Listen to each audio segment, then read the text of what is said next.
Welcome to another EiCLaR podcast. Today I am going to be speaking to Simon Kleinknecht and Petr Kvapil, two gentlemen who are working on the same work package.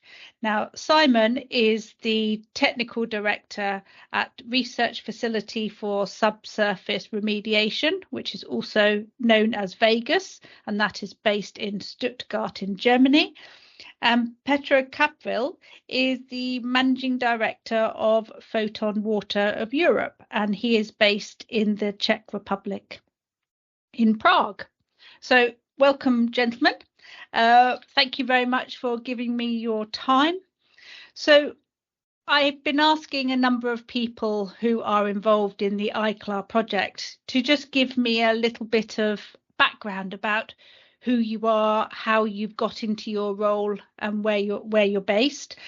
So starting with you, Simon, could you just tell me where you're from and a bit of background about yourself, and to make me understand how you've got into your role now? Of course. Well, I'm born in a little town in southern Germany, and I first came to Stuttgart, so where I am right now, for studies. So I'm an environmental engineer by heart. And so in Germany, that was one of the first universities here at Stuttgart where you could study environmental engineering. And I went deep into all kind of water topics. So from surface water, irrigation, and then also into the groundwater, transport in porous media, and eventually remediation. And I also did then my master thesis at VEGAS about steam vapor injection as a remediation technology. But that's how I came to remediation. And well, I stayed. I did a PhD at VEGAS afterwards, finishing in 2016.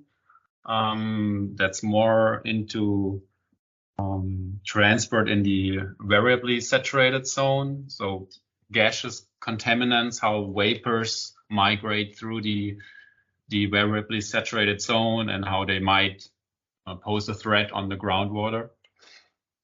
And yeah, afterwards I went away from academia and went into industry, and I tried to do something completely different, which is software engineering. So I went into software testing, learned a lot of programming skills and how industry works and how big companies lead their teams. And last year, actually, I came back to VEGAS because Jürgen Braun, the former scientific director, retired, and I applied for the position as a technical director.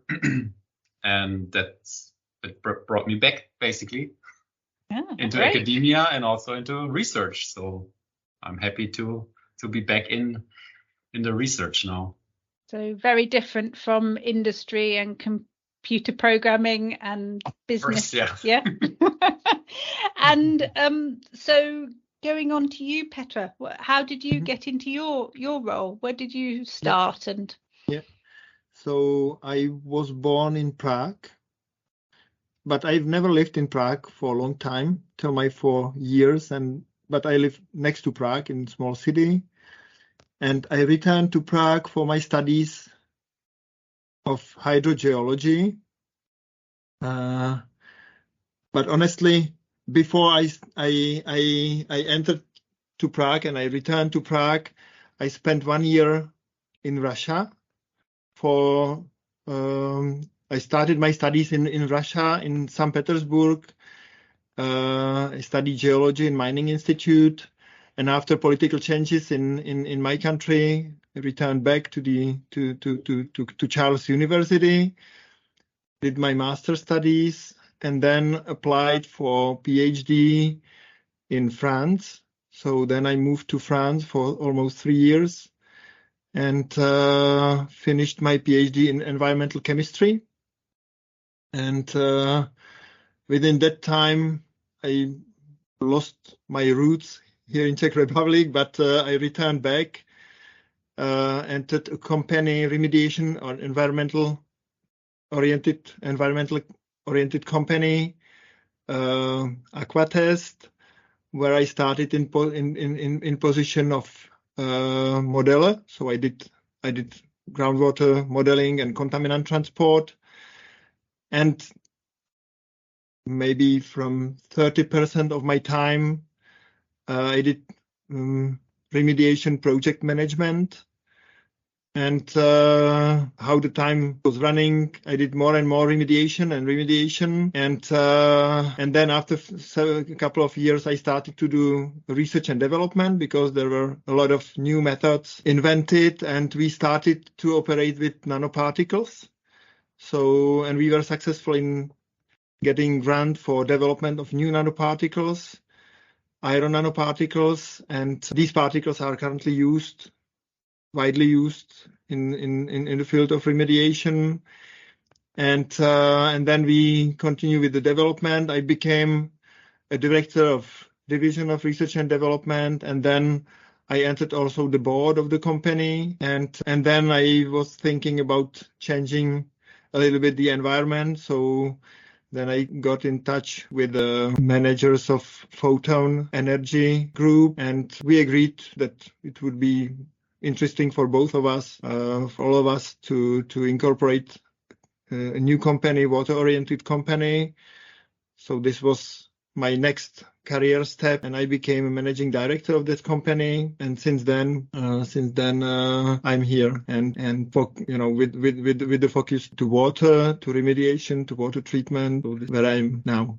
Okay, thank you very much. So you're a hydrogeologist, a geologist by training, and you are an engineer, Simon. And so it shows how multifaceted and how we need lots of different skills for cleaning up contaminated land. You need lots and lots of skills across lots of disciplines, let's say. So we're all coming from different areas. Yeah, I think what is important, maybe for both of us, that I've got still strong links to the research and academic environment. We cooperate a lot with different universities, and we like to cooperate with Vegas. And with Simon, I think maybe you may comment that, but it's a bit opposite, that you started in business and you continued in academia, and you still keep strong links to business. So can you, with Vegas is a part of the University of Stuttgart, or is it a standalone body? No, it's a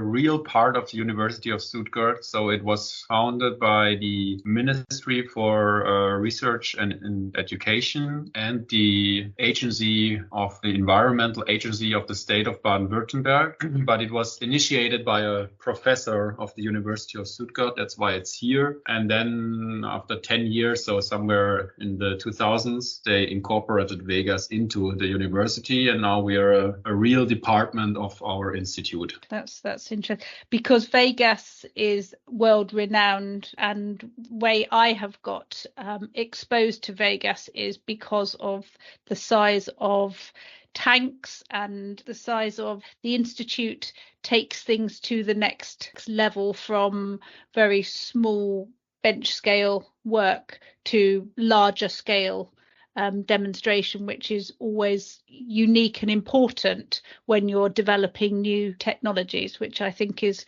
quite unique to research institutions. Yeah, that's true. So the idea is this upscaling concept. So you're starting on a very small scale in batch or in small columns, investigate the processes of a technology or the chemistry or whatever, reactions, and then step by step scale it up until you end in a almost pilot scale field-like condition. And we have this big flume here, or the big box, and this big tank, several of them. So we can do actually experiments under controlled boundary conditions on a field scale, which is, at least in Germany, unique. Yeah, I think in Europe it's pretty unique. There are some in the US and North America, but I think in Europe it is unique. So this is where the great linkage between Petra's company and having Vegas involved as well, having the two. So Petra can come up with new, novel, innovative technologies, but always you need to be able to demonstrate those technologies in controlled conditions, and you can provide those controlled conditions and build the confidence and the understanding and the performance envelope for that technology to understand before releasing things into the environment, because we always need to know the risks. Yeah, it's exactly that. We are a commercial company, so we don't have so much time to spend in detail on the research, on searching and doing experiments and trying to understand what happens in detail. In principle, for us, it's sufficient if it works or not, and then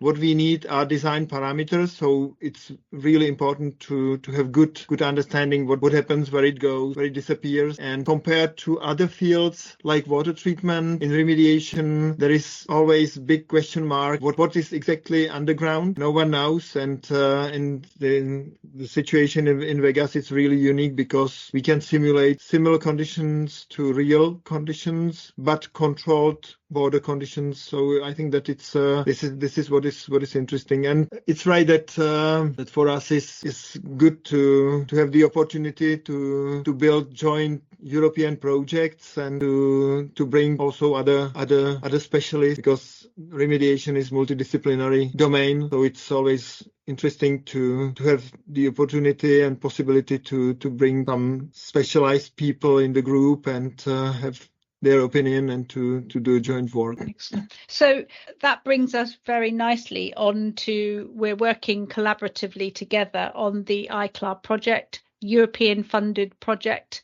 to demonstrate 4 different technologies to see how we can advance those technologies and develop them to be able to use them in the field to treat contamination. So within this work package, we are looking at electro-nanobioremediation. Now, Petra, you talked about nanotechnology very briefly. Could you just explain what nanotechnology or adding nanoparticles, what are nanoparticles? Yeah, I was talking about that a little bit in the beginning during the introduction of myself, but it's right that I spent more than 25 years in the field of remediation, and I was working with several different technologies and processes, and it's right that using iron and using iron nanoparticles is an environmentally friendly technology, which has of course some limits. So in principle, we are introducing into the contaminated environment suspended particles, nanoparticles. Nano means that these particles are smaller than 100 nanometers, and because of their size, they are well reactive, much more reactive than iron cuts, for example, or other bigger particles. And they are migrating in the porous media from the injection point to its neighborhood. And the limit is the lifetime of these particles. And of course, we have to bring these particles into contact with molecules of contaminants. And because of that limit, we improved the technology in combination with the electric current, with the DC direct current, and that way we are able to reduce the side reactions of these particles. For example, with the water, these particles are so reactive that they are destroying a molecule of water, releasing hydrogen. And if we are able to reduce this reaction, we maintain more reactive material for the reaction with contaminants. And so we improve the reactivity and extend the lifetime of this reactive material. Okay, so from your perspective, Simon, you are helping Petra's company demonstrate this in a large environment, but in a controlled environment. So you're adding an electric current, you're being able to reproduce what Petra would want to do in the field. Yeah, so we're providing basically the facility to look into this in a detailed view, but also, as I said, under controlled boundary conditions. So we are able to set up duplicate experimental setups and do one experiment with DC, for example, and the other without, and we can directly see the influence of the direct current field on this nanoremediation or on the longevity or whatever. So the influence of the DC field, and yeah, so that's the environment around electrodes influenced by nanoparticles is quite complex, and for us is really interesting what happens nearby cathode, what happens nearby anode, what happens in between, where the reaction where we can see the biggest efficiency on target contaminants. And it's right that in those big scale laboratory experiences, we've got many monitoring points in different levels and also in different position with regard to inflow, outflow, and also to position of electrodes. At the same time, we've got very detailed information about electric field, how it change around cathode, anode, in between, and also we see what happens with physiochemical parameters. At the end, it helps us to reduce even the price for the monitoring, because there are some cheap parameters which might be measured in real time, and of course it must be combined with detailed analysis, which are quite expensive. And having good understanding of the relation between cheap and expensive parameters which are measured, it helps us to optimize monitoring, which is an important part of costs of the technology. Yeah. Okay. No, that's really helpful, because understanding when you add another type of technology onto another, so adding electro to an existing nano remediation, you need to see the cost benefit of adding that technology. Yeah. So understanding from Simon's setup, you can start finessing which areas you can focus on, I suspect. So is there an optimum geology, ground conditions that you're trying to find that the electro nano will perform better than other maybe technologies? Is that? I think it is not only about geological conditions, but it's also about the local infrastructure, about the time which is dedicated for the remediation. Right. So therefore, what is done also within EiCLaR, that with Paul Bardos, we are doing sustainability assessment and comparing different options, different solutions from various point of view, and then we've got good elements to say what are benefits, what are advantages and inconvenience of each technology. And of course, there are sites where we see that our technology has bigger benefits compared to, for example, low cost bio. So, Petra, on the challenges of the technology, you've explained about the benefits of bringing a number of technologies and the looking at the cost benefit side of things. What do you think are the greatest challenges of this technology? You talked about infrastructure and things, but what are the greatest challenges? Talking about challenges, maybe prior to that, I would like to talk about last component of the technology which is being developed within EiCLaR project, because electro-nanobioremediation is like a baseline. Right. And we are adding within the frame of the project, we are adding the component of bio. So it's electro-nanobioremediation. And at some sites, it's difficult to start with the bioremediation because of important contaminant loads and toxic environment in some chemical factories, and one of such type of sites we've got also within an EiCLaR project. We've got an environment with high pH and really radical conditions not favorable for bioremediation, and we can improve first with simple electro-nanobioremediation these conditions so they become a bit more favorable. We can maintain the component electro, because this way we are able to control, for example, simply pH without adding additional chemicals into the ground. And then we can continue with polishing and reaching target concentrations simply with lower cost or low cost bioremediation technology. And I think that this is the biggest challenge, because here in this field was the biggest unknown part of whole process. We know quite well, and still we've got questions to be answered within experiences done together with Vegas or Technical University of Liberec or TZW or University of Lyon, who are helping us with this development.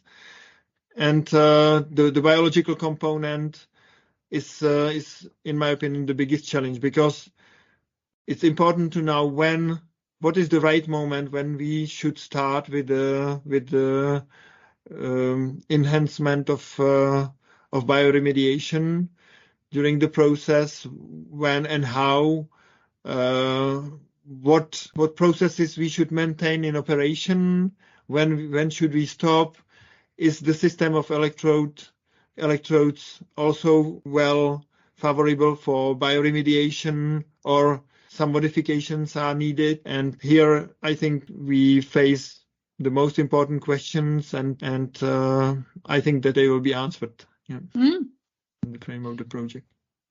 Is there anything, so it's creating the favorable environments and then being able to do the bioremediation? Yes.